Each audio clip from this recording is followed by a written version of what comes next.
భద్రాద్రి కొత్తగూడెం జిల్లా వ్యాప్తంగా రంజాన్ వేడుకలను ముస్లిం సోదరులు భక్తి శ్రద్ధలతో జరుపుకుంటున్నారు. జిల్లాలోని ప్రముఖ ఈద్గాలు, మసీదుల వద్ద ప్రత్యేక ప్రార్థనలు నిర్వహించారు. కఠినమైన ఉపవాస దీక్షలు పూర్తి చేసుకున్నారు. అనంతరం ఒకరికొకరు అభినందనలు తెలుపుకున్నారు. ధనిక పేద తారతమ్యాలు లేకుండా అందరూ ఒక్కటిగా మిలిగేలా రంజాన్ సూచిస్తుందని అన్నారు. Allahu Akbar, Allahu Akbar.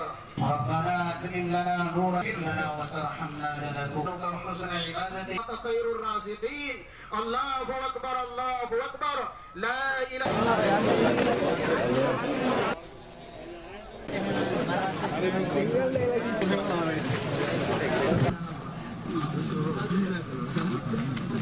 जो भी पैसे वसूल करे ప్రపంచమాలి వాళ్ళందరికీ కూడా రంజాన్ శుభాకాంక్షలు. ముఖ్యంగా భద్రాచలం పట్టణ ప్రజలందరికీ కూడా రంజాన్ శుభాకాంక్షలు తెలియజేస్తున్నాం.